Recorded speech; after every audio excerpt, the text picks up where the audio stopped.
மலர் போல மலர்கின்ற மனம் வேண்டும் தாயே, பலர் போற்றி பாராட்டும் குணம் வேண்டும் தாயே.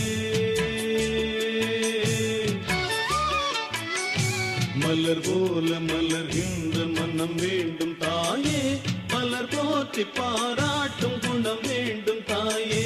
வரம் தரும் அன்னையே வணங்கினோ முன்னையே, வரம் தரும் அன்னையே வணங்கினோ முன்னையே. மலர் போல மலர்கின்ற மனம் வேண்டும் தாயே, பலர் போற்றி பாராட்டும் குணம் வேண்டும் தாயே. மலர் போல மலர்கின்ற மனம் வேண்டும் தாயே, பலர் போற்றி பாராட்டும் குணம் வேண்டும் தாயே.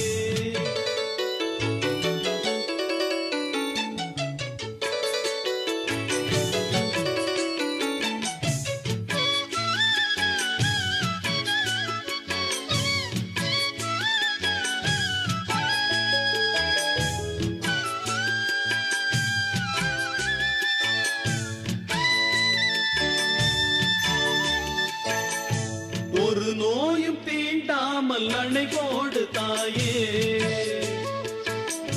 நதி காய நேராமல் நீர் ஊற்று தாயே. நன்னிலம் பார்த்து நீயே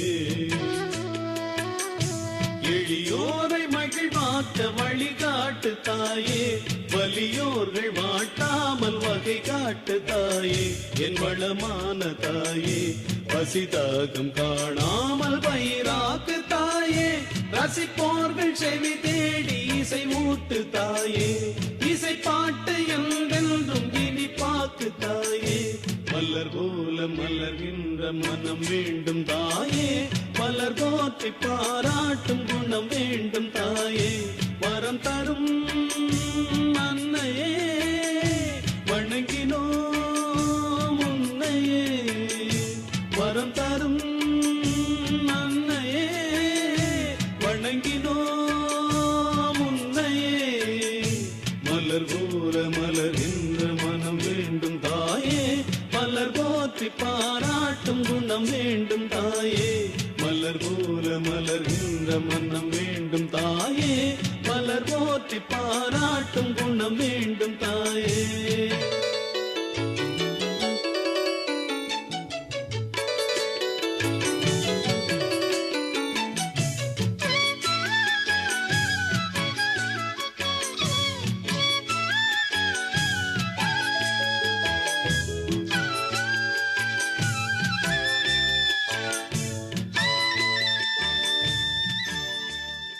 வணக்கம் சார். வணக்கம். நம்ம சத்யவான் சாவித்திரியை பத்தி வாரம் வாரம் நம்ம தொடர்ந்து பேசிட்டே வரோம். கடந்த வாரமும் சத்யவான் சாவித்திரியை பார்த்து பேசின வார்த்தைகளை ரொம்ப அருமையா எங்களுக்கு விவரிச்சு சொன்னீங்க. இந்த வாரமும் அதை பத்தி ஒரு தொடர்ச்சி எங்களுக்கு சொல்லுங்க சார். பகவான் ஸ்ரீ அரவிந்தர் 404வது பக்கத்துல ஒரு வரியில என்ன சொல்றாருன்னா, a listener to the universal speech அப்படின்னு சொல்றார். அதாவது இந்த பிரபஞ்ச அன்னை சொல்வதை கவனித்து கொண்டிருந்தேன் அப்படின்னு சத்தியவான் சொன்னதாக இந்த அர்த்தம் வருது. என் உயிரினுடைய ஆன்ம சக்தி திருப்தி அடைந்து தெரிந்து கொண்டது அப்படின்னு சத்தியவான் சொல்றார். My spirit satisfied within me new, திருப்தி ஆயிடுச்சுது. சத்தியவானுடைய ஆன்மாவுக்கு ஒரு திருப்தி வந்துடுது. God like our birth right லக்ஸ் ரைட் அவர் லைஃப் அப்படின்னு ஒரு வரியில பகவான் சொல்ல வர்றது என்னன்னா, இவள்தான் என் கண் எதிரே நிலாமுகத்தை காட்டி ஒளி வீசி நின்று கொண்டிருக்கும் சூரிய இளவரசி சாவித்ரி தான் என் வாழ்வை வளமாக்கி செல்வ செழிப்புடன் வாழ வைக்க வந்த என் பிறப்பின் உரிமை உடையவள் என்றும் இறைவனால் அனுப்பப்பட்டு எனக்கு உரிமையானவள் என்று உணர்ந்தேன் அப்படின்னு சத்தியவான் சொல்றதா பகவான் சொல்றார். whose close belongings are the earth and skies அப்படின்னு சொல்றார். அப்படின்னா இந்த பூமியும் அந்த வானமும் இதில் உள்ள அனைத்தும் அவளுக்கு சொந்தம். யாரு? சாவித்திரிக்கு சொந்தம். அப்படிப்பட்ட நீ எனக்கு சொந்தம் என்று உணர்ந்து விண்டுக்கும் மண்ணுக்கும் சொந்தக்காரியே என்னை சொந்தமாக்க துடிப்பவளே என்று கனிந்த பார்வையால் அவளை நோக்கினான். சத்தியவான் சாவித்திரியை பார்த்தான்னு சொல்லிட்டு போயிடலாம்.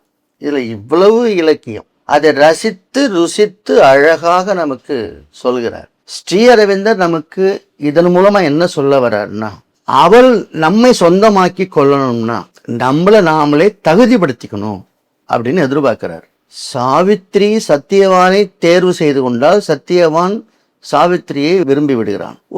ஓரிரு வரி செய்தியை மரணத்திற்கு பிறகு உயிருடன் மீட்டு வரும் அளவிற்கு சாவித்திரிக்கு சக்தியும் அந்த மனோநிலையும் எப்படி வருதுன்னா, சத்தியவானுடைய அந்த காதல், உண்மையான அந்த ரசனை கலந்த ஒரு நேசம், அந்த ஆன்ம நேசம் தான் அப்படி மாத்துது சாவித்திரியை. இப்ப இந்த ஆன்ம நேசம் நமக்கும் வரணும். நாம் அப்படி தகுதியுள்ளவர்களாக ஆக்கி கொண்டால் மனைவியானவள் சாவித்திரியாக மாறுவாள். இதைதான் நமக்கு மறைமுகமாக நமக்கு சொல்லிக்கொண்டே வரார். இதோட ஆழமான கருத்தை நம்ம நல்லா புரிஞ்சுக்கணும். எப்ப தகுதிப்படுத்திக்க போறோம்னு கேட்கிறார். சத்தியவான் போன்ற தகுதியை நாம உருவாக்கிட்டோம்னா சாவித்திரி நம்மை சொந்தமாக்கி கொள்வாள். அந்த நாள் எப்போதுன்னு கேட்கிறார். அடுத்த வாரம் பார்ப்போம். இந்த சத்தியவான் சாவித்திரியினுடைய அவங்களுடைய அந்த காதல் உரையாடல்ல பகவான் நமக்கெல்லாம் சொல்ல வர்றது என்ன அப்படின்றத இன்னைக்கு எங்களுக்கு நல்ல நினைவு கூர்ந்து சொன்னீங்க சார். ஒவ்வொரு கணவன்மார்களும் சத்தியவான் போல இருந்தால் அந்த வீட்டில் ஒவ்வொரு மனைவிகளும் சாவித்திரி போல் அவனை காத்து நிற்பாள். இதை விட ஒரு காதல் நயத்தோட அந்த இலக்கிய வரிகளோட சொல்லும் போது அப்படியே பூரிச்சு போற மாதிரியே இருக்குங்க சார். ரொம்ப அருமையான விளக்கம். ரொம்ப நன்றிங்க சார். சார், அடுத்ததா கடந்த வாரம் சத்தியவானும் சாவித்திரியும் திருமணம் செய்து கொண்டாரா கல்யாணம் செய்து கொண்டாரான்றதுக்கு ஒரு விளக்கம் கொடுத்தீங்க. ஆனா அவங்க திருமணம் தான் செய்து கொண்டார்கள் அப்படின்ற விளக்கமும் எங்களுக்கு அருமையா கொடுத்தீங்க.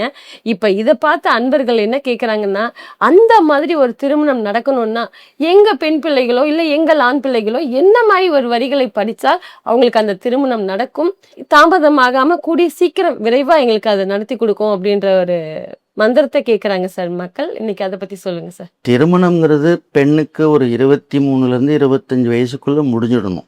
அந்த ஏற்பாடுகளை பெற்றோர்கள் செஞ்சு முடிக்கணும். பையனை பொறுத்த வரைக்கும் 27 to 29 முடிச்சிடணும். அந்த காலகட்டத்தை அவங்க பெற்றோர்கள் செய்ய வேண்டிய கடமையும் அது இருக்கு சமூகத்துல. ஆனா சத்தியவான் சாவித்திரியில நீங்க பாத்தீங்கன்னா அவங்க 2 பேர் வீட்லயும் ஜாதகம்லாம் பார்க்கல. அதனாலதான் அவங்க உரிய காலத்தோட வரலாற்று காதலா இருக்கு. நம்ம ஜாதகத்தை தூக்கின்னு சுத்தினோம்னா இதுவரை பொருத்தமே கூடி வரலன்னு அவங்களுக்கு 60 வயதுக்கு பிறகு அந்த கல்யாணத்துக்கு 10 பொருத்தம் வந்து அமைஞ்சிடும். அதனால ஜாதகம் பார்க்கறவங்களுக்கு சாவித்திரி மந்திரங்கள் உதவாது. சாவித்திரியில சத்தியவானுக்கு துணைய காட்டுல அறிமுகமாவது, சாவித்திரிக்கும் அறிமுகமாவது. இவங்க 2 பேருடைய விதிக்கப்பட்ட சந்திப்பு தானே. அப்படி நமக்கு விதிக்கப்பட்ட சந்திப்பாக வாழ்க்கை துணைய நாம மீட் பண்ணணும். அது முடிவாகி வாழ்க்கை சாவித்திரி மாதிரி தொடரணும் அப்படின்னா சாவித்திரியில இருக்கு வரிகள், அந்த 5 வரிகளை படிச்சா போதும். ஆனா தகுதி ஆக்கிக்கிறதுன்னு ஒண்ணு இருக்குல்ல, சத்தியவான் தகுதி ஆக்கிக்கினார் இல்லையா, அது மாதிரி திருமணம் தள்ளி போகுதுன்னா தகுதி குறைவா இருந்தா தள்ளி போகும்.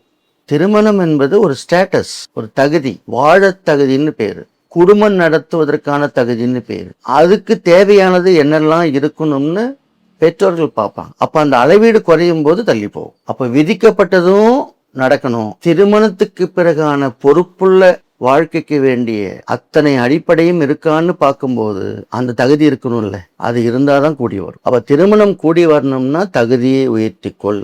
முதலில் தாமதமாகிற பிள்ளைகள் இந்த மந்திரத்தை படிக்கணும். அவங்க படிக்க மாட்டாங்க, நாங்க படிக்கட்டுமான்னு பெற்றோர் கேட்டாங்கன்னா அந்த பிள்ளைகளுக்கு திருமணம் நடக்காது. ஒரு சாவித்திரியில இருக்கிற ஒரு மந்திர வரி கூட படிக்க பொறுப்பா அவங்க வரலன்னா திருமணங்கிற பொறுப்புக்கு எப்படி பொருத்தமா வருவாங்க? அதையும் நானே படிக்கிறேன்னா அப்ப அந்த பிள்ளைகளுடைய எதிர்காலத்தில் என்ன பொறுப்பு வந்துட போகுது? இது பிள்ளைகள் படித்தால் திருமணம் விரைவில் கூடி வரும். வெறும் 5 வரி தான். 281 ஆரம்பிச்சு 282 முடியுது. 5 வரி தான். Yet where their regions were thus absolute met and made a circle of bliss with married hands. Light stood embraced by light, fire wedded fire. But known in the other would his body lost, to find his soul in the world's single soul. இந்த 5 வரி தான். இதை அதிகாலையில படிச்சுட்டு வரும்பொழுது 60 நாள்ல நமக்கு விதிக்கப்பட்ட துணையை சந்தித்து திருமணம் முடிவாக 100% வாய்ப்பு இருக்கு. இந்த திருமணம் தாமதமாகறதுக்கு என்ன காரணம், அது குறித்த நேரத்தில் குறிப்பிட்ட காலகட்டத்தில் நடந்தால் என்ன நன்மை அப்படின்றது எல்லாமே இன்னைக்கு சத்யவான் சாவித்திரியுடைய வாழ்க்கையை ஒப்பிட்டு எங்களுக்கு சொன்னீங்க சார். இந்த 5 வரியை மட்டும் படித்தால் போதும், நீங்க நினைச்ச மாதிரி வாழ்க்கை பின்னாடி அமையும். திருமணம்ன்றது வாழ்க்கை தொடர்ச்சி தானே, அது ரொம்ப சூப்பரா சொல்லி புரிய வச்சுட்டீங்க. இதை படிச்சாவே ஈஸியான ஒரு மெத்தடா இருக்குது. இது கண்டிப்பா ஃபாலோ பண்ணுவாங்க எல்லாருமே. ரொம்ப நன்றிங்க சார். சார் அடுத்ததா இந்த வார சிந்தனைகளை பத்தி சொல்லுங்க சார். கடலுங்கிறது எவ்வளவு பெருசு, ஆனா அதுல குப்பை விழுத அதால தடுக்க முடியுமா? முடியாது. அது போலத்தான் எவ்வளவு பெரிய மனிதரானாலும் சரி, அவங்க மீது விழக்கூடிய அந்த விமர்சன குப்பைகளை தடுக்க முடியாது. குப்பைகளை விழுவதனால கடல் காணாம போதா? இல்லையே. அப்படிதான் விமர்சனங்கள் தான் மீது விழுவதனால அந்த நல்ல மனிதர்கள் காணாமல் போய் விடுவதில்லை. அதை புரிஞ்சுக்கணும். கரை ஓரமா நின்னா கப்பலுக்கு பாதுகாப்பு தான், ஆனா கப்பலை உருவாக்குனது எதுக்கு? கடலை வென்று பயணிப்பதற்கு தானே. அதனால கரையில் இருப்பது மதிப்பல்ல, கடல் அலைகளை எதிர்த்து போராடி செல்வதுதான் அதற்கு மதிப்பு. பலவீனத்தையே நினைச்சுட்டு இருக்காத, நம்ம கிட்ட என்ன வலிமை இருக்குன்னு நினை. யார் சொல்றா? விவேகானந்தர் சொல்றார்.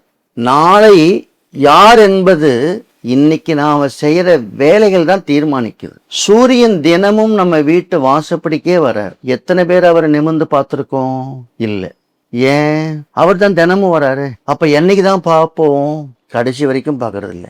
அவரை பார்க்கறதுனால 2 நன்மை இருக்கு. ஒன்னு, கண்ணுக்கு தெரிஞ்ச கடவுள், அவரை காலையில நமஸ்காரம் பண்றது நல்லது.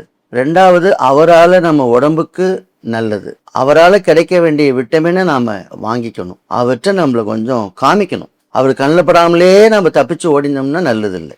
இறைவன் நமக்கு ஒரு வாழ்க்கையை கொடுத்துருக்கான், அப்படித்தானே வாழணும். மற்றவங்க எப்படி வாழ்றாங்களோ அதை காப்பி அடிச்சு வாழ்ந்துட்டு இருக்கோம். இதுதான் வாழ்க்கையை வீணாக்குறதுன்னு பேர். யாரு ஒருத்தவங்க நேரத்தை வீணாக்குறாங்களோ, அது டிவி ஆகட்டும், செல்போன் ஆகட்டும், அவங்களுக்கு எதிர்காலம் வீணாயிடும். வீணான பிறகு யோசிக்க கூடாது. நமக்கு நாமளே செஞ்சுக்க வேண்டிய விஷயங்கள் இருக்கு. 1, நம்ம உடம்பு மேல நமக்கு ஒரு அக்கறை வேணும். 2, நம்மளையே நாம பாராட்டிக்கணும். பெரும்பாலும் யாரும் பாராட்டுறதில்ல, நாம பாராட்டிக்குவோம் ஃபர்ஸ்ட். 3, மன அமைதிக்கு கொஞ்சம் முக்கியத்துவம் கொடுக்கணும். என்னதான் வாழ்க்கையில நம்ம ஓடிக்கிட்டே இருந்தாலும் கொஞ்ச நேரம் ஒரு அமைதியா இருந்து அந்த அமைதியை என்ஜாய் பண்ணணும். அது தியானமா இருக்கலாம். கொஞ்ச நேரம் அமைதியா உட்கார்ந்து அந்த அமைதியை ரசிக்கணும். அமைதியில நம்மளை மறந்து கொஞ்ச நேரம் இருக்கணும். அதுக்கு நேரம் ஒதுக்க முன் வரணும். கடைசி காலத்துல சில விஷயம் புரியும், அது இப்பவே நம்ம சொல்லிடுறோம். 1, மன அமைதி தான் பெரிய செல்வம்னு புரியும் கடைசியில. அப்ப புரிஞ்சு பிரயோஜனம் இல்லை. 2, நேரத்தை பணத்தால வாங்க முடியாது அப்படிங்கிற உண்மை தெரியும். என்னதான் இருந்தாலும் அந்த குடும்ப அன்புக்கு ஈடே இல்லைன்னு புரியும். நிறைய பேர் குடும்பம்ங்கிறத உடைச்சிக்கிட்டு அதை சிதைச்சிக்கிட்டு அதை ரணமாக்கிக்கிட்டே போவாங்க. அது கொடுக்குற இன்பம் எதிலும் இல்லைங்கிறது பின்னாடி புரியும். 4, இந்த உடல் நலன் தான் உண்மையான முதலீடு. இந்த உடலுக்கு, அதோட பாதுகாப்புக்கு, அதோட ஆரோக்கியத்துக்கு எவ்வளவு நம்ம செலவு பண்ணி பத்திரமா பார்த்துக்கிறோமோ அது அவ்வளவு முதலீடு. முதலீடுனா என்ன?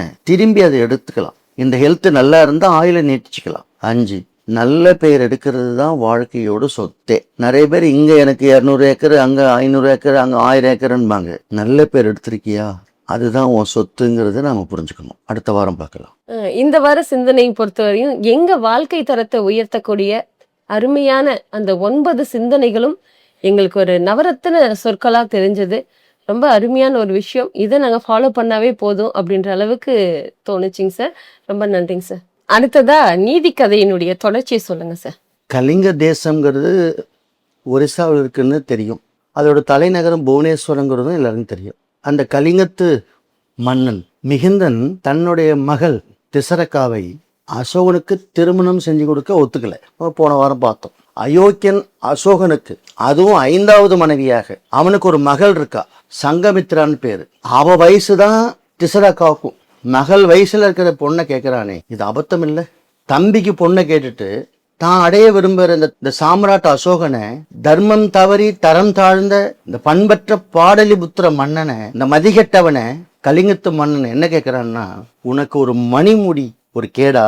வா, உன்னை கடவுள் வாழும் கண்ணன், அவர் அண்ணன் பலராமன், தங்கை சுபத்ராவோட வாழ்ற எங்க கலிங்க தேசம் இருக்குல்ல, என் மகள் திசரக்காவின் கற்பும் எங்கள் நாட்டு தர்ம பத்திரிகைகளுடைய கற்பும் திசரக்காவினுடைய வர்மக்கலையும் என்னுடைய வாளும் உனக்கும் உன் மௌரிய படைகளுக்கும் பதில் சொல்லும் என்று ஓலை எழுதி அனுப்பிச்சான். சாம்ராட் அசோகனை எதிர்த்த ஒரே மன்னன் கலிங்க தேசத்து மிகுந்தன் ஒரே ஒரு ஆள் தான். இன்னைக்கு ஒரிசாவில் புவனேஸ்வரில் ஜெகநாதருடைய கோயிலில் பிரம்மாண்டமான தேர் வடம்பிடிச்சு லட்சக்கணக்கான மக்கள் கொண்டாடி மகிழ்றாங்க.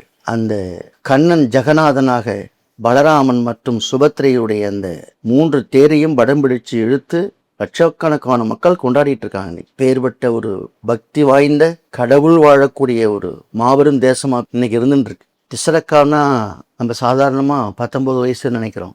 அவகிட்ட இருக்கிற இன்னொரு பலம் என்னன்னா, வர்மக்கலையில புகழ் பெற்றவள். அவ கூட எப்பயுமே 20 பேர் கொண்ட குழு கூட இருக்கும். வர்மக்கலையிலும் சரி, வசி கலையிலும் சரி, வீரக்கலையிலும் சரி நல்ல தேர்ச்சி பெற்றவர்கள், அசைக்க முடியாதவர்கள். திசரக்காவும் சரி, அவங்க கூட இருக்கிறவங்களும் சரி, மனோவசியத்திலும் சரி, பழைய தாந்திரிக வழிபாட்டிலையும் சிறந்தவங்க. இந்த விஷயம்லாம் அசோகனுக்கு தெரியாது. இப்படி இருக்க கலிங்கத்து மன்னனுடைய ஓலையை படிச்சான் இல்லையா அசோகன், அவனுடைய வெறியாட்டம் அப்படியே வீதிக்கு வந்துருச்சு. கொதிக்கிறான், திசரக்காவை அடைந்தே தீரணும். அந்த ஒரே ஆசை வெறி தலைக்கேறிடுத்து. மௌரிய படையெல்லாம் திரட்டினான். பல ஆண்டுகளுக்கு பிறகு ஒரு பொண்ணுக்காக கலிங்க நாட்டு மீத போர் தொடுக்கிறதுக்கு உத்தரவு போட்டான். போர் போர் போர்னு அனௌன்ஸ்மெண்ட் பண்ணிட்டான் அசோகன். அந்த கலிங்கத்து போர் தான் அசோகன் வாழ்க்கையே அப்படியே புரட்டி போட்டு 1,60,000 உயிர்களை பலி வாங்கியது. ரத்த ஆறு ஓடுச்சு. ஒரே ஒரு பிசரக்காவுக்காக அசோகன் பண்ண அட்டுழியம். ரத்த ஆற்றுல அவன் ரதம் ஓட்டிட்டு போறான். என்ன ஒரு கொலவெறி! பல யானைகள் குதிரைகள் மடிஞ்சு கிடக்கு. அசோகனுடைய காலே முடங்கி போச்சு இந்த போர்ல. அவனுடைய ஆண்மையும் போயிடுச்சு அசோகனுக்கு. அவன் அரசாங்கத்தையே இழக்கிற நிலைமைக்கு வந்தது. எதனால? இந்த கலிங்கத்து போரால. அவன் அரண்மனை அழிந்தது. கடைசியில் அவன் மொட்டை போட்டுக்கிட்டு புத்த மதத்துல போய் சேர்ந்தான். ஒரு பொண்ணுக்காக போரை தொடுத்து இவ்வளவும் இழந்தான். புத்தரோட போதி மரமும் சரி செத்து போச்சு. எதனால? இந்த கலிங்கத்து போரால. அசோகனுக்கு ஞானம் பிறந்தது. எப்போ? இவ்வளவு நடந்த பிறகு ஞானம் பிறந்ததுனால புத்த சன்னியாசி ஆனான். அவன் சன்னியாசி ஆகி தட்சசீலத்துல இறந்தே போனான். ஆனா அந்த தட்சசீலம் இப்ப இந்தியாவில் இல்லை, பாகிஸ்தான்ல இருக்கு. இந்த பாரத தேசத்துல அவன் சமாதி இல்லை. எங்க இருக்கு? பாகிஸ்தான்ல இருக்கு. இந்த பாரத தேசத்தை ஒரு குடையில மௌரிய பேரரசன் என்ற பெயர்ல ஆண்டா அந்த அசோகனுடைய சமாதி இந்த புண்ணிய பூமியில் இருக்க முடியலையே. அதர்மம் செய்தவனுக்கு எங்க இறந்து சமாதியாக வேண்டியது பார்த்தீங்களா? இந்தியாவில் இடமில்லாம போச்சு இல்லை. அதுதான் அதர்மக்காரனுக்கு இந்தியாவில் இந்த பாக்கியம் கிடைக்காது. அவன் கடைபிடித்த அதிகார திமிர் நிறைந்த எல்லா அசுரத்தனமும் நிறைந்த வெறிகொண்ட அதர்மம் இல்லையா? ஆனா அவன் வாழ்வு உயரவும் செய்தது, அதே நேரத்துல மண்ணோடு மண்ணாவும் மறைய செய்தது. அவனை அழித்தெடுத்து ஆண்ட சுகமெல்லாம் அவன் புகழெல்லாம் அழிந்து போனது. எதனால? ஒரு பிசரக்காவை 5வது மனைவியா அடையணும்னு அவன் ஆசைப்பட்ட ஒரு காரணத்தினால இவ்வளவும் இழந்த அந்த அசோகனிடத்திலே பிசரக்கா பேசியது என்ன? அவள் என்னவெல்லாம் அசோகனிடத்திலே சொன்னாள்? அந்த விஷயங்களை அடுத்த வாரம் பார்க்கலாம். வாரம் வாரம் இந்த நீதி கதையினுடைய தொடர்ச்சியை கேட்கும்போது ஒரு மன்னன் எப்படியெல்லாம் நாட்டை ஆளக்கூடாது, எப்படியெல்லாம் அவன் வாழக்கூடாது அப்படின்றது எல்லாத்தையுமே தெரிஞ்சுக்கிறதுக்கு ஒரு பெரிய வாய்ப்பா இருக்கு சார் இந்த நீதி கதையின் மூலமா. ஆனா இதனுடைய தொடர்ச்சி நீங்க அடுத்த வாரமும் சொல்றேன்ட்டீங்க. ரொம்ப சந்தோஷம் சார், ரொம்ப நன்றிங்க சார். சார் அடுத்ததா எப்பயுமே நம்ம சாவித்திரி தேவியை நம்ம எப்படிலாம் வணங்கணுன்ற அந்த வழிமுறையை எங்களுக்கு அப்படியே வாரம் வாரம் சொல்லிட்டு வந்தீங்க. இந்த வாரமும் எங்களுக்கு அதனுடைய தொடர்ச்சியை சொல்லுங்க சார். சாவித்திரி முன்னாடி சத்யவான் எப்படி பேசினாரோ அந்த டயலாக்லாம் கூட நம்ம பேசலாம். நாமளும் சாவித்திரி முன்னாடி இப்படிலாம் பேசலாம்ங்கிறத ஒரு ஐடியா.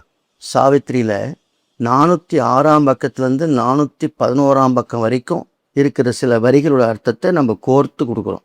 இந்த வரிகளை நீங்கள் மனப்பாடமாக்கி கூட சாவித்திரியை சுற்றி வரும்போது நீங்கள் சொல்லிக்கிட்டே வரலாம். அதாவது, சாவித்திரியே நீ வந்து விட்டாய், என் வாழ்வு கட்டாயமாக மாறும். பொன்மகளே சாவித்திரி, நீதான் பிரபஞ்ச அன்னை.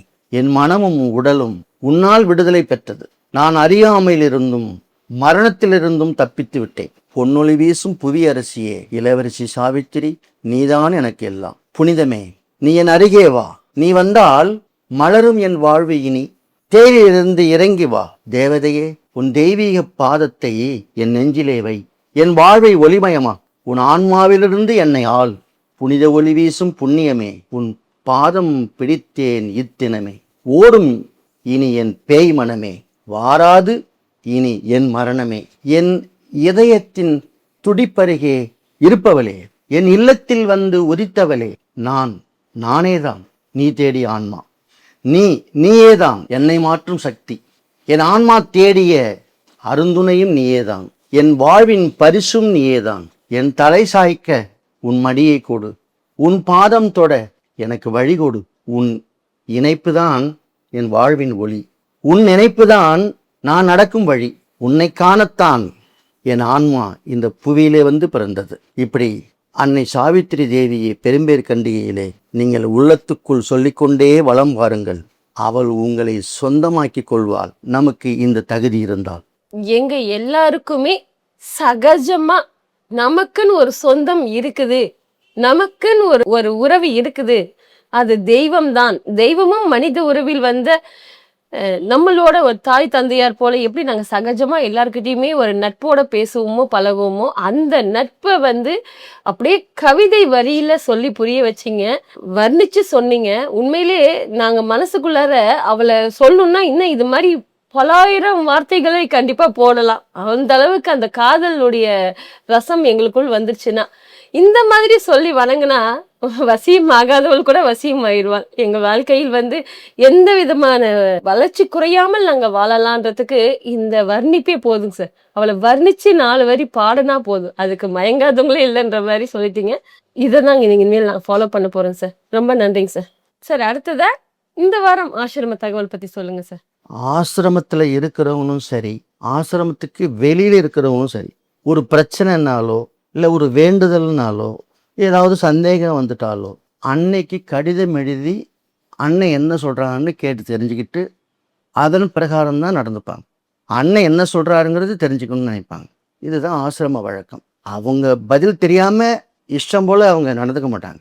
இன்றைக்கி நம்ம அன்பர்கிட்ட என்னென்னா, எந்த ஒரு விஷயத்தையும் அன்னைக்கு கடிதம் எழுதி அன்னை படத்து முன்னாடி வச்சுருவாங்க. அன்னைக்கிட்ட சொல்லியாச்சு, அன்னை ஃபர்தராக என்ன சொல்கிறாங்கன்றதை பார்த்துக்குவாங்க, அன்னை சூட்சமாக என்ன சொல்கிறாங்கன்றதை கூர்ந்து கவனிச்சுப்பாங்க. எதுவாக இருந்தாலும் அன்னைக்கு சொல்லிடணும், அன்னை பதில் தருவாருங்கிற நம்பிக்கை இன்னைக்கு நடைமுறையில் இருக்கு. தனஞ்செழியன்னு ஒரு அன்பர் அன்னைக்கு கடிதம் எழுதினார். அன்றையே, என்னுடைய கனவில் நீங்கள் அடிக்கடி வருகிறீர்கள், ஆனால் மனோரீதியாக எனக்கு சில பிரச்சனை இருக்கு, மன அழுத்தம் குறைய மாட்டேங்குது, சில சமயங்களில் வாழ்க்கையை வெறுத்து போகுது, என்னமோ தனிமையாக இருக்கிற ஒரு ஃபீலிங் இருக்கு, ஒரு பயம் வேற இருக்கு, ஒரு கலக்கம் அடைகிறேன், நான் வெளியில சொல்றதுக்கும் பயம். அந்த கடிதத்தில் அவர் மேலும் எழுதியிருக்காரு, என் கனவுல எப்பெல்லாம் மனோரீதியாக குழப்பம் வருதோ அப்பெல்லாம் நீங்க இசையை ரசிச்சு கேளுங்கன்னு சொல்லியிருக்கீங்க, அப்போ உன்னுடைய மனநிலை மாறிடும்னு எழுதியிருக்கீங்க அப்படிங்கிறத அவர் குறிப்பிட்டு அந்த கடிதத்தை எழுதி அனுப்பியிருந்தார். அன்னை அந்த கடிதத்தை படித்து பார்த்துட்டு தனஞ்சயனை மறுநாள் பிளே கிரவுண்டுக்கு வர சொல்லிட்டார். தனஞ்சயனை பார்த்து, குழந்தை, இப்போ நான் ஒரு இசையை ஹம்மிங் பண்ணி காமிக்கிறேன்,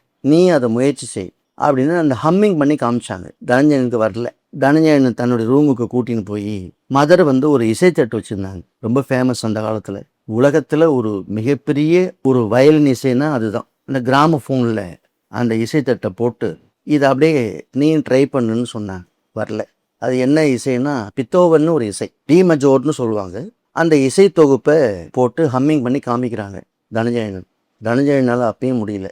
3 நாள் பயிற்சி கொடுத்தாங்க. அன்னை சொன்னார், பித்தோவனுடைய டி மேஜர் இசையை நீ கேட்டினா உன்னையும் சரி உன் மனதையும் சரி ஊக்கப்படுத்தும். தீய எண்ணங்கள் தீய உணர்வுகள் இருந்ததுன்னா இந்த உடம்புலையும் மனசுல இருந்து அடியோட விரட்டிடும். நம்ம ஆன்மாவில் இருக்கிற உயிராற்றல் இருக்கு இல்லையா, அதை இந்த பிரபஞ்சத்தோட போய் இணைச்சிடும். நம்முடைய நிலை உயரத்துக்கு இந்த இசை அவ்வளவு அற்புதமானது. அன்னையை கனவில் கண்ட தனஞ்செழியன் பித்தோவனினுடைய வயலின் இசை கேட்டு தன்னுடைய மனரீதியான துயரம், மனப்பிரச்சனைகள் அதெல்லாம் தீர்ந்து ஒரு அமைதி கிடைக்க ஆரம்பிச்சது. எப்பெல்லாம் நமக்கு பிரச்சனைகள் மனதை உழுக்குகிறதோ, மன நிம்மதி இல்லாமல் நம்ம செய்யுதோ, அந்த டைமில் இந்த பித்தோவன் இசையை நாமளும் கேட்கலாம். இந்த நிகழ்ச்சியினுடைய கடைசியில் நம்ம இந்த இசையை போட்டு காமிக்கிறோம், அதை கேட்கலாம். யூடியூப்லேயும் வருது. இதை கேட்கும்போது கிடைக்கிற ஒரு பேரமைதியை அது எதோடையும் கம்பேர் பண்ண முடியாது. பித்தோவன் இசை நம் பிரச்சனையை தீர்க்க உதவுங்கிறத அனுபவ ரீதியாக நீங்கள் உணரலாம். யாருக்கு என்ன தேவையோ அதை அன்னை தேர்ந்தெடுத்து கொடுத்து உதவுவதிலே அவருக்கு நிகர் அவர்தாங்கிறத இந்த இசை கேட்ட பிறகு தெரியும். எத்தனையோ ஆசிரம தகவல்கள் எங்களுக்காக நீங்க அங்க நடந்த விஷயத்தை எடுத்து சொல்லி நாங்க நிறைய விஷயங்கள்ல மாறுதல் அடைஞ்சிருந்தாலும் ஏன் இவ்வளோ நாள் எங்களுக்கு இதெல்லாம் தெரியல சார். எவ்வளோ பேர் மன அழுத்தத்துக்கு ஆளாயிருக்கிறாங்க, எவ்வளோ பேர் மன பிரச்சனையால் அவங்களுடைய ஃபேமிலி எவ்வளோ பாதிக்கப்பட்டிருக்கு. ஆனால் இந்த மாதிரி ஒரு விஷயத்த வந்து எங்களுக்கு இன்னைக்கு தான் அன்னை கொடுத்துருக்குறாங்க. இது இவ்வளோ நாளில் இந்த விஷயம் வரவே இல்லை.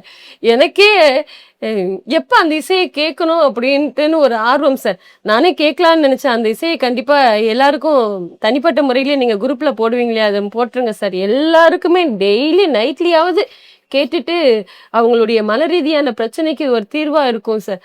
பெரிய பெரிய ஒரு விஷயத்த இன்னைக்கு பண்ணியிருக்கிறீங்க சார். மதர் சொன்னதை இந்த மாதிரி எங்களுக்காக எங்கள் நலனுக்காக தேர்ந்தெடுத்து இதெல்லாம் பார்த்து இந்த பித்தோவானியுடைய இசையை வந்து கேட்டிங்கன்னா வாழ்க்கையில் இருக்கிற மொத்த பிரச்சனைக்குமே உங்கள் மனநிலையை சரியாக்கும். அப்படின்னும் போது நீங்கள் சொன்ன மாதிரி அன்னைக்கு நீங்கள் அன்னை தாங்க சார்.